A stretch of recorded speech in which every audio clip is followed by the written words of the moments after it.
positiva também para o seu Alfredo, enviar um pouco de energia positiva para o seu Alfredo, que está convalescendo de uma cirurgia na boca, que ele possa estar bem e que em Isso. breve possa estar com a gente novamente.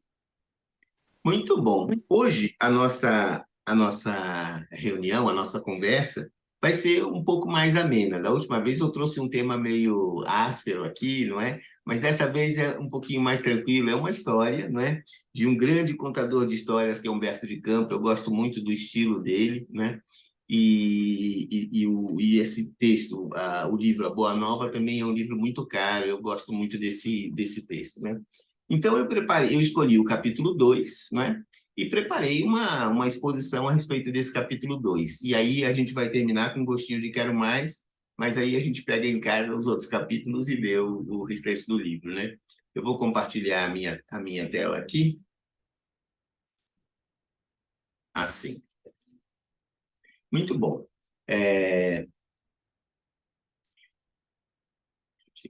Aqui para eu poder ver a tela. Então tá, é a respeito do capítulo 2 do livro Boa Nova. O capítulo 2, o título é Jesus e o Precursor, né? E começa com uma visita da Isabel a Maria, né? Isabel e Maria são primas. Isabel é bem mais velha que Maria, né? E ela veio junto com o filho, com o João, que mais tarde veio a ser João Batista, né? Veio fazer uma visita para Maria. Então, ele começa descrevendo um pouco a cidade, né? Nazaré, com sua paisagem das mais belas de toda a Galileia, é talvez o mais famoso recanto da Palestina. Até hoje, né? Nazaré é um recanto famoso em função de ser a terra natal do Mestre Jesus, né?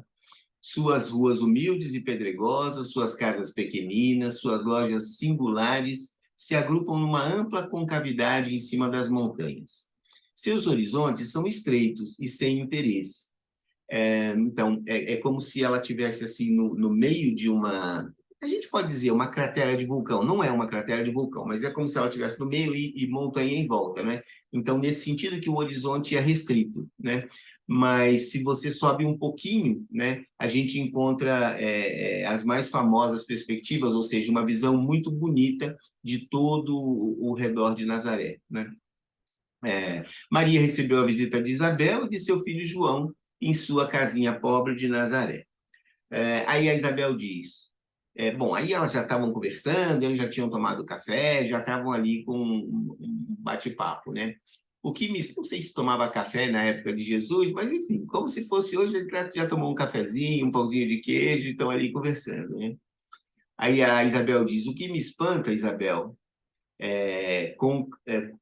o que me espanta, dizia Isabel, com um caricioso sorriso, é o temperamento de João, dado às mais fundas meditações, apesar de sua pouca idade. Quer dizer, o filho dela. Bom, Isabel era a vida toda viveu com Zacarias, o marido dela, né? E ela era uma mulher estéril, ela não podia ter filhos, né? E aí o anjo Gabriel uma vez veio a Zacarias e anunciou que Isabel iria ter um filho. Ela já tinha uma idade avançada, e, no entanto, engravidou e deu à luz a João, não é? E João era um espírito muito especial, né? Que a gente chama hoje de precursor, né? João até hoje existem agrupamentos de pessoas que veem em João Batista o Nazareno, o Cristo, né? O enviado de Deus, né? Enfim, essa é mais ou menos a história. Primo, então, de Jesus, né?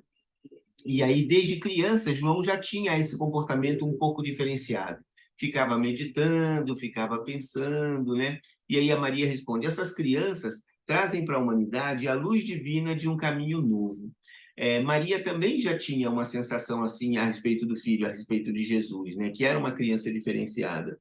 E aí a Maria continua, né? Meu filho também é assim. Por vezes, vou encontrá-lo a sós, junto das águas e de outras, em conversação profunda. Essa é uma característica que Maria chama muita atenção a respeito do filho. O filho criança ainda, né? Mas com conversação profunda com os viajantes que demandam a Samaria. ou as aldeias mais distantes. Então, ele está sempre tendo um nível de conversa muito estranho para a pouca idade dele, né? E ela continua quase sempre surpreendo-lhe a palavra caridosa. Então, ele tinha esse ímpeto, né? Essa característica de ser uma pessoa muito caridosa, apesar da sua pouca idade, né? Que dirige às lavadeiras, aos transeuntes e aos mendigos sofredores. Ele fala de sua comunhão com Deus. Desde pequeno, Jesus tem essa percepção, essa ideia, né, da comunhão dele com o Pai, né? Com uma eloquência que nunca encontrei nas observações dos nossos doutores. Então, ele tem essa percepção, essa convicção da comunhão com Deus, que ela nunca vira em nenhum doutor da lei, nenhum sacerdote do Sinédrio, enfim, naquela época, né? Gente, como o tema hoje é um pouco mais leve, se alguém quiser interromper na hora que eu estou falando, fazer alguma observação, fica muito à vontade. É só abrir o microfone e falar, ok? Bom, aí o texto continua. Esse texto, a maior parte desse texto é tirado ipsis literis aqui do livro, né, do Boa Nova. Meu exemplar é um exemplar um pouquinho mais antigo, né, mas é cópia do texto do livro. Uma ou outra coisa que eu alterei, mas é praticamente a transcrição do livro. Há alguns dias, Maria dizendo, né, há alguns dias estivemos em Jerusalém, e a facilidade de argumentação com que Jesus elucidava os problemas que lhe eram apresentados pelos orientadores do templo nos deixou todos receosos e perplexos. Então, Jesus teve a oportunidade de criança ainda, conversar com os sacerdotes no templo, né? E ele explanava, ele respondia questões com uma facilidade muito grande, né? Às vezes problemas complexos que os adultos não conseguiam entender direito e ele já tinha respostas para isso, né? E o texto continua: sua ciência, o seu conhecimento, né, não pode ser desse mundo, Maria dizendo. Vem de Deus, que certamente se manifesta por sua boca. Então, Maria chegava a admitir que Jesus, então, era uma espécie de médium, não é? Que Deus utilizava do instrumento Jesus para poder transmitir a sua mensagem. Eliezer é um personagem, era amigo do Sinédrio, né? Chamou a José em particular, José é pai de Jesus, né? E o advertiu de que o menino parece haver nascido para a perdição de muitos poderosos em Israel. Então, com essa disposição, com essa postura que Jesus tinha, com esse conhecimento que Jesus demonstrava, ele despertava muito ciúme, muito assim, muita inveja dos poderosos em Israel, dos sacerdotes, não é? Dos fariseus, enfim. Isso gerava uma certa inveja. Quem é esse menino que nasceu num recanto absolutamente insignificante, Nazaré, na época, e é até hoje, né, um vilarejo, uma cidade pequenininha, e quem seria, que autoridade esse menino, essa criança nascida em Nazaré, de pais muito pobres, pode estar falando com essa eloquência toda? Então, isso gera um certo ciúmes, né? E Eleazar prometeu proteger Jesus, né? Todavia, nem Maria, nem José e nem o próprio Jesus acreditavam nisso. Acreditavam nisso o quê? Na proteção de Eleazar. Eleazar não era mal intencionado, ele era bem intencionado, realmente ele percebeu a situação e se propôs a ajudar, se propôs a proteger Jesus, não é? Só que essa proposta dele de proteção não era muito crível, porque diante de uma crise de ciúmes, de orgulho ferido, não há quem consiga proteger. E era muito perigoso de que Jesus fosse exposto a algum tipo de mal, enfim, essa era a preocupação de Eleazar e também dos pais e do próprio Jesus. Eu não acredito muito nessa proteção de Eleazar, né? A Maria continua: conversei com José mais detidamente acerca do pequeno, preocupada com o seu preparo conveniente para a vida. Então, Maria se preocupava com a formação de Jesus, com os estudos de Jesus, né? E Jesus, o meninote, né, dizia: mãe, que tu queres de mim? Acaso não tenho testemunhado a minha comunhão com o Pai que está no céu? Então, Maria preocupada em mandar eventualmente Jesus para uma escola, enfim, para os estudos, né? E Jesus falava: o que você que a senhora está querendo? Porque eu já não dei prova da minha comunhão com o Pai, que informação é essa que a senhora está querendo me dar, né? Essa preocupação. Aí a Maria, meu filho, necessitas de um preparo melhor para a vida. E o Jesus retruca, mãe, toda a preparação útil e generosa no mundo é preciosa. Entretanto, eu já estou com Deus. Meu Pai, porém, deseja de nós toda a exemplificação que seja boa. E eu escolherei, desse modo, a escola melhor. Então, você imagina você ouvir do seu filho meninote, não é? Uma colocação tão lúcida assim. Que escola que a senhora quer que eu vá? Eu já estou com meu pai, né? Eu preciso, é dele que eu preciso aprender, né? No mesmo dia, Jesus aproximou-se de José e lhe pediu que o ensinasse o ofício de carpinteiro, como se nos quisesse ensinar que a melhor escola para Deus é a do lar e a do esforço próprio. Então, isso aqui ainda é um texto que Maria está falando, né? Naquele mesmo dia daquela conversa, Jesus pediu ao pai dele, a José, pai dele encarnado, né? Que lhe ensinasse o ofício de carpinteiro. Porque ele tinha essa percepção, né? Que a melhor escola para Deus é a escola do lar, da família e a do esforço próprio. Então, entre o povo judeu, é muito comum, até hoje, né? Que as crianças elas sejam ensinadas um ofício. Por quê? Porque se tudo der errado, ela tem como sobreviver, porque ela sabe fazer alguma coisa. E normalmente é o ofício do pai. Me vem à memória o caso de Saulo de Tarso, né? Que depois da revelação, depois do contato com Jesus, se transformou em Paulo de Tarso, mas enquanto Saulo, ele era, a gente pode dizer assim, eu já li em algum lugar, ele era a esperança de um povo, ele era um estudioso muito proeminente, né? Ele era um doutor da lei. Quando a gente fala doutor da lei, a gente aqui hoje, né, imagina que doutor da lei é um advogado, né? Mas, na verdade, a lei é a lei de Deus, é a lei de Moisés, é a Torá, né? Então, ele era um grande estudioso da lei de Deus, era um doutor da lei, né? Jovem, né? Muito inteligente, muito perspicaz, tinha um futuro brilhante dentro do Sinédrio, dentro da religião judaica, não é? E, no entanto, quando ele teve a revelação e se transformou, mudou inclusive o nome de Saulo para Paulo, né? Ele que havia sido um perseguidor ferrenho dos cristãos, né? Saulo não conheceu Cristo, Cristo já tinha falecido quando Paulo nasceu, se eu não me engano, né? Então, ele não foi contemporâneo de Jesus, né? Mas ele tinha uma postura muito agressiva com relação aos seguidores de Jesus, os cristãos, né? Mandava matar, enfim. Quando ele teve a revelação que Jesus perguntou a ele, Paulo, o que queres de mim? Por que me persegues, né?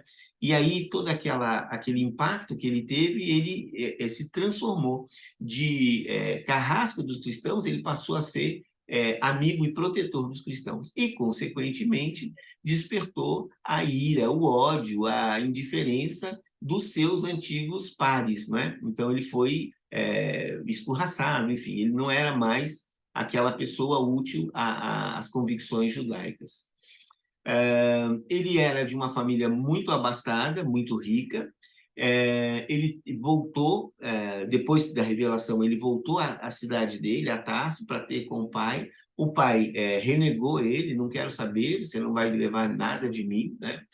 E ele, graças ao ofício que ele aprendera com o próprio pai, desde menino, que era tecelão, né? Foi essa atividade que ele passou a exercer para subsistir, para se manter depois da conversão ao cristianismo, né?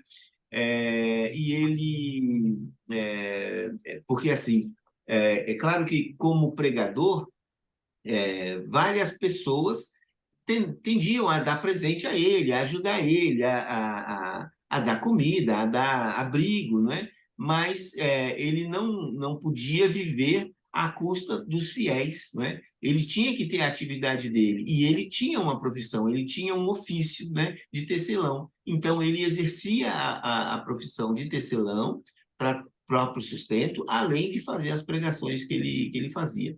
E isso é uma característica muito forte da religião judaica, do povo judeu, né? Todo filho tem que aprender um ofício para poder, se eventualmente acontecer alguma coisa e ele não tiver mais o abrigo da família, o dinheiro da família, ele sabe se virar sozinho, e, enfim.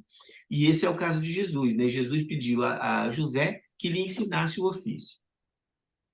Já no fim da tarde, depois daquela conversa, né, as mães sentiam falta dos meninos e, preocupadas, saíram a procurar. Subindo a montanha, Maria e Isabel avistaram seus filhos lado a lado. Deixa eu só voltar um pouquinho. Quando, um pouquinho antes delas sentirem falta dos meninos, né, já era tardezinha, José já tinha encerrado o expediente na carpintaria, que ficava no fundo da casa, né? E aí ele chegou para elas e disse: eu hoje tive eu quase chorei com, não, eu tive uma grande, não é revelação, enfim, eu tive uma grande experiência com Jesus, né? Então conta, o que que foi? Então, ele me pediu para eu ensinar o ofício de carpinteiro. Eu fiquei tão emocionado, tão feliz, que quase eu não tinha forças para dizer que sim, que eu ensinava, né? Então, esse é um detalhe que está no texto que eu achei importante, eu acabei não colocando aqui no slide, mas me veio à memória agora, acho que é legal. Bom, e aí naquela conversa, elas queriam, e os meninos? Cadê os meninos, né? E aí elas saíram para procurar, e não via, não via, não via, e elas subiram uma montanha, não é? E avistaram ele lá, os dois lá de longe, né? De longe, viam que os cabelos de Jesus esvoaçavam ao sopro caricioso das brisas do alto. Seu pequeno indicador mostrava a João as paisagens que se multiplicavam à distância, como um grande general que desse a conhecer as minudências dos seus planos a um soldado de confiança. Então, eles olhando de longe, né, é como se Jesus estivesse instruindo João a respeito de alguma coisa. Ele faz a analogia, né, como se fosse um grande general explicando para o seu soldado o que é. Então, ele apontava uma montanha, ó, aquilo é aquilo, aquilo é ali, e aí essa é a cena, né? Duas crianças, dois meninotes, né? Quem poderia saber qual a conversação solitária que se travava entre ambos? Então, essa percepção que o Humberto de Campos colocou aqui no texto, né, como se fosse um grande general dando a conhecer ao soldado de confiança os seus planos, né, é uma percepção. Mas, na real, ninguém sabe o que eles estavam conversando, porque eram só eles dois, né, não tinha ninguém perto, né, não tem testemunha dessa conversa entre Jesus e João Batista, ainda criança. Na manhã seguinte, de partida para sua casa, Isabel pergunta a Jesus: Não queres vir conosco? O pequeno carpinteiro de Nazaré respondeu profeticamente: João partirá primeiro. Eu acho que eu me enganei aqui. Quem pergunta se. Não, tá certo, é Isabel mesmo. Então, a Isabel pergunta: Você não quer vir com a gente, passar uns dias lá na nossa casa? E aí Jesus responde profeticamente: não, João partirá primeiro, né? Profeticamente por quê? Porque João é considerado o precursor. João é considerado a pessoa que veio arrumar a casa para que Jesus pudesse estabelecer o seu reino, né? Para que Jesus pudesse fazer a pregação ao povo de Israel. Então, João funcionaria como uma espécie de precursor, né? E essa é por isso da profecia, né? Da frase quase profética que Jesus pronunciou. Não, João partirá primeiro, né? Transcorridos alguns anos, voltamos a encontrar o Batista, o João Batista, né? Na sua gloriosa tarefa de preparação do caminho à verdade, né? Como precursor de Jesus, precedendo o trabalho divino do amor que o mundo conheceria em Jesus Cristo, né? João, de fato, partiu primeiro, a fim de executar as operações iniciais para a grandiosa conquista, né? Então, João iniciou a mensagem, a disseminação, né? A divulgação da mensagem de Deus junto ao povo, né? Ele vestia peles e se alimentava de mel. João era uma espécie de eremita, era uma espécie de fora da casinha, não é? Ele vivia nas montanhas, em umas cavernas, não é? Ele se vestia com peles e tinha uma alimentação muito restrita. Ele se alimentava de mel e de algumas coisas, enfim. Ele não era uma pessoa, vamos dizer assim, normal. Era um pregador, muito respeitado, muita gente se reunia em torno de João para ouvir as pregações dele, né? E, então, voltando aqui ao texto, vestia peles e alimentava-se de mel selvagem, esclarecendo com energia e deixando-se degolar em testemunho a verdade.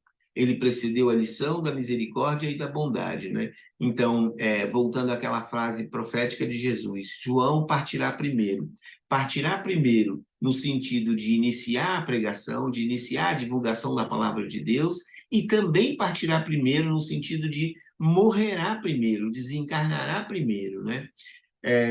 A história de João Batista é a seguinte, bom, o rei, na época, o Herodes, né, era casado com a Herodíades e tinha uma filha que se chamava Salomé. Herodíades havia sido esposa do irmão de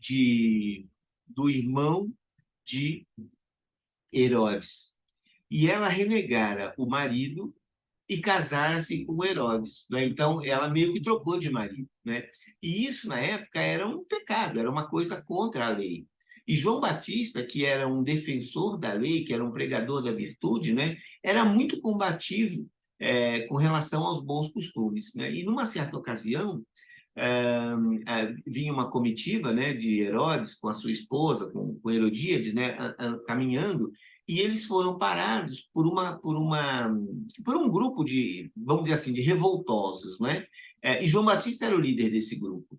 E aí o Herodes pede para eles saírem da frente, deixar a caravana passar, e o João Batista insulta Herodíades. Você é marido de uma pecadora, uma coisa assim, né? E isso deixou Herodíades muito brava, muito assim, contrariada, e se tornou uma perseguidora de João Batista. Ela recomendou que o Herodes prendesse João Batista, e assim foi feito, ele foi recolhido ao calabouço lá do castelo, né, de Herodes, mas a Herodíades não se contentava em deixar ele preso, ela queria porque queria que o João Batista fosse morto, fosse sacrificado, fosse degolado, né? Cortasse a cabeça dele. E ela fazia de todas as artimanhas para conseguir isso. O Herodes, por sua vez, ele era, vamos dizer assim, um judeu um pouco desconfiado. Ele era rei, ele tinha o poder, era um déspota, era um rei muito perverso, não é? Ele sacrificava muito o povo com a cobrança dos impostos. Aliás, era por isso que aquele grupo, liderado por João Batista, estava lá fazendo um protesto em função dos impostos que o povo não aguentava mais, não é? E acabou sendo preso, João Batista. E a Herodíades queria porque queria que ele fosse morto. Bom, o Herodes, apesar dessa característica, ele tinha a percepção de que João Batista era uma pessoa especial, era um profeta, não é? E ele não estava nem um pouco disposto a mandar matar um profeta, não é? Porque ele tinha a percepção de que isso não era certo, que ele, mesmo sendo rei, enfim, politicamente não seria correto mandar matar o João Batista. Você já está preso, deixa ele lá preso. Mas a Herodíades ficava atazanando ele para poder degolar o João Batista. Aí teve um aniversário da Salomé, não é? Que era a filha de Herodíades, não de Herodes, não é? Era a filha de Herodíades com o primeiro marido, irmão de Herodes. Então ela era sobrinha de Herodes, não é? E Herodes ela era uma moça muito bonita, não é? E Herodes tinha um grau enfim, em função do poder, ele tinha um grau de perversão, assim, não é? Não tinha muito pudor, não é? Qualquer mulher bonita lhe interessava como mulher, não é? E ele tinha interesse na Salomé, que era muito bonita, não é? Que é a sobrinha dele, não interessa isso para ele, né? Esse pecado não interessa. E a Herodíades ficava com muito ciúme da Salomé, apesar de ser filha dela, mas ela tinha a percepção de que, em algum momento, Herodes podia se encantar pela filha, né? Casar com a filha e relegar Herodíades a segundo plano, ou mesmo mandar ela embora do palácio, né? Então ela tinha muito, muito medo assim, dessa relação, que não chegou a acontecer, na verdade, né? Apesar do assédio que Herodes tinha sobre Salomé. E Salomé, no dia do aniversário, né, a Herodíade sabia que que o Herodes queria dar um presente para ela, né? E ela, vamos dizer assim, combinou com a filha que se Herodes perguntasse que presente ela queria, ela dissesse que queria a cabeça de João Batista numa bandeja de prata, né? Olha o nível de perversidade. A gente fala que o Herodes era perverso, mas a Herodíades não era fraca, não. Era tão ruim quanto, ou pior, talvez, né? A Salomé era meio que uma bobinha. Era muito jovem ainda, não é? Então, ela meio que ia na onda da mãe, né? Não quero dizer que ela era boa, mas ela ainda não era má como poderia vir a ser, né? Era praticamente uma adolescente. Bom, e assim foi, né? Herodes, no meio da festa, parou a festa, chamou a sobrinha e disse, na presença de todo mundo, que ela podia pedir o que ela quisesse, que ele daria, não é? Aí ela, numa brincadeira, né? Eu quero a sua coroa, eu quero o seu reino. E aí ele falou, não, menos isso você não pode pedir, mas você pode pedir qualquer coisa menos isso. E aí ela disse que queria a cabeça de João Batista numa bandeja de prata. O Herodes não sabia o que fazer, numa saia justa, não é? Porque ele disse que ela podia pedir o que ela quisesse, ela pediu a coroa e ele falou, não, isso não, né? Então era o segundo pedido de que ela podia pedir o que quisesse, né? E aí ele ficou na saia justa e não teve jeito, mandou os guardas degolarem João Batista e trazer a cabeça dele para Salomé.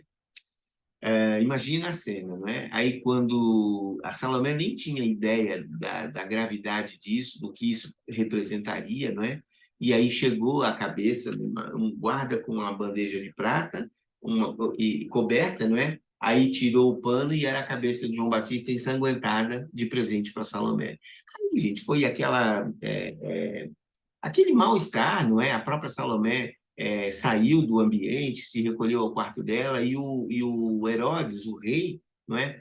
Estava muito incomodado e, olha, vamos acabar com a festa, eu estou passando mal, não estou me sentindo bem. E aí acabou a festa naquele momento, todo mundo foi embora para casa e assim foi, não é? E esse foi o fim de João Batista.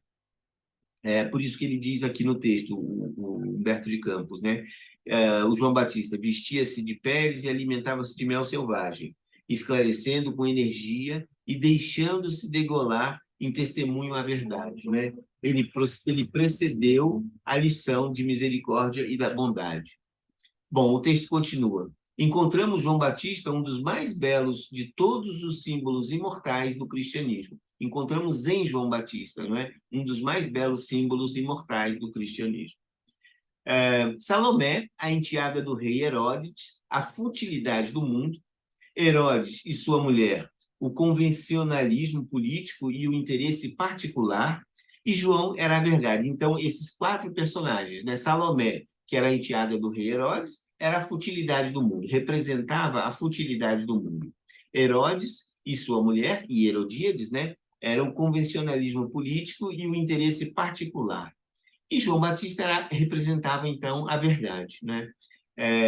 Em sua tarefa de aperfeiçoamento que dilacerava e magoava, deixando levar-se aos sacrifícios extremos. Então, João Batista, em nome da sua verdade, né? Da verdade que ele pressentia, que ele recebia de Deus, né? Ele, em nome dessa verdade, ele se deixou assassinar, né? Se deixou degolar em nome dessa verdade. Gente, então aqui termina o capítulo, né? O capítulo 2, né? Que é o Jesus, o precursor de Jesus, né? Esse é um grande gostinho de quero mais, né? Nossa, mas acabou? Acabou, o capítulo 2 acabou.